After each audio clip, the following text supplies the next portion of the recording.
Pemirsa Inspirasi Ramadan sore ini kita akan berbincang bersama Kapuspen TNI Maijen TNI Fuad Basya dengan tema Amanah Menjaga Negeri. Selamat sore Pak Fuad. Selamat sore Mbak Sasha. Assalamualaikum warahmatullahi wabarakatuh. Selamat sore para pemirsa Berita Satu TV.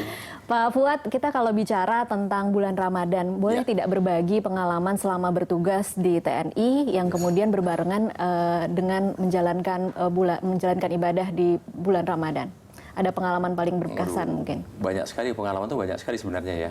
Yang pertama mungkin saya perlu sampaikan dulu ya bahwa kita di Indonesia ini sangat bersyukur karena negara kita berdasarkan Pancasila gitu ya. Di mana sila pertama itu ketuhanan yang Maha Esa. Artinya apa? Semua masyarakat Indonesia percaya terhadap adanya Tuhan. Artinya apa? Kita punya satu keyakinan bahwa kita tuh punya pemilik gitu loh. Lo bayangin kalau kita nggak percaya sama Tuhan, terus kita milik siapa kan gitu ya. Jadi nggak ada kekhawatiran setiap melaksanakan apapun, kita nggak ada kekhawatiran. Apapun yang kita kerjakan nggak takut dengan risiko karena kita ada pemiliknya gitu kan. Oh gitu iya, keyakinan seperti itu ya. Saya pertama-tama yang saya rasakan pada pengalaman puasa ini kan gini.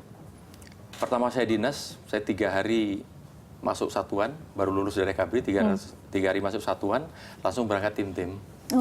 Sampai di tim-tim, 2 minggu setelah itu langsung masuk puasa-puasa gitu. Wah, kita membayangin kalau di daerah operasi seperti itu ya, jauh dari saudara, jauh dari teman-teman lain, semuanya setiap hari kita harus bergerak gitu, harus beroperasi terus. Tapi kita tetap berpuasa, nggak pernah terputus kita berpuasa di sana. Tapi apa jadi lebih khusyuk nggak? Nah, justru dengan itu kita semakin yakin gitu loh. Kenapa? Kita punya suatu keyakinan pada saat, ya kita kembali kepada tadi bahwa kita yakin ada yang pemilik kita. Kemudian perintah pemilik kita itu apa? Laksanakan puasa setiap bulan Ramadan kan gitu. Kemudian kita laksanakan puasa. Nah, pada saat kita melaksanakan puasa itu kita beroperasi, kita semakin kuat. Karena kekhawatiran semakin hilang kan gitu ya. Seandainya terjadi sesuatu pun terhadap diri kita betul-betul udah keadaan pasrah gitu.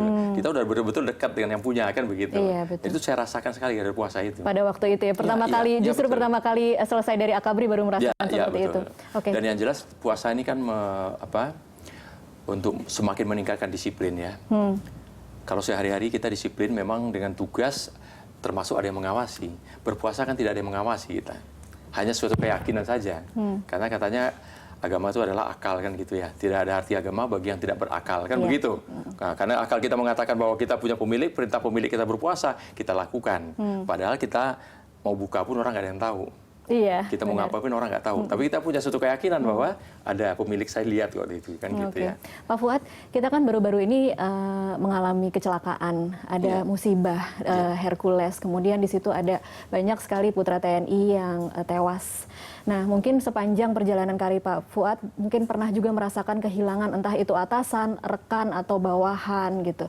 Apa yang bisa dikatakan, mungkin Pak Fuad mengatakan kepada diri sendiri, kemudian meyakinkan bahwa tugas ini sepadan gitu dengan kehilangan yang kemudian mungkin dirasakan oleh rekan-rekan dan keluarga? Iya, yang perlu saya garis bawahi bahwa setiap tugas militer, apapun itu bentuk tugasnya, apa yang dia laksanakan itu kemudian berisiko terhadap dirinya dia, semua itu pasti sepadan gitu loh. Ya, karena apa yang dia lakukan mengabdi kepada negara. Karena katanya kan hubul watan minal iman kan gitu ya. Cinta kepada tanah air adalah bagian dari iman. Jadi sekecil apapun yang dia lakukan selama itu dalam keadaan tugas, itu sangat sepadan dengan apa yang dia lakukan kan gitu.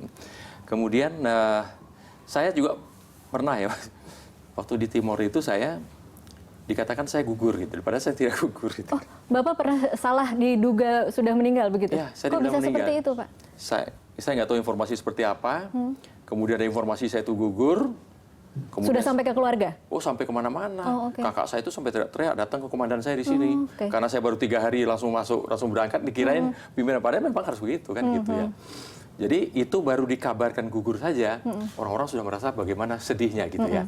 Itu baru dikabarkan gugur, ternyata saya ada gitu loh. Bagaimana kita membayangkan kalau seseorang yang betul-betul gugur, apalagi gugur dalam membela negara. Di hadapan mata kita juga kita akan melihat anak buah kita, atau pimpinan kita, atau siapapun sobat kita, ada suatu rasa emosi yang semakin tinggi. Nah, puasa inilah yang akan mendalikan itu. Bahwa kita ini semua kan ada yang ngatur gitu ya. Hidup kita ada yang ngatur, ada yang mengarahkan. Dan saya sangat yakin dengan itu. Karena dulu waktu saya kecil-kecil ini, bapak saya itu kan seorang imam tentara ya. Imam tentara. Kemudian saya itu pindah itu selama SD 6 tahun, 7 tahun saya SD. Saya itu 8 sekolah saya tempati gitu loh. Jadi saya pindah semau pergi semau maunya gitu loh. Suatu saat saya dipecat dari sekolah. Oh. Kelas 3 SD saya dipecat dari sekolah, saya lapor bapak saya. Bapak saya bilang, ya udah kamu ikut saya kerja di sini gitu. Kelas 3 SD. Tapi bapak saya itu selalu meyakinkan saya, kamu yang penting kamu yakini dirimu, kamu punya milik Tuhan.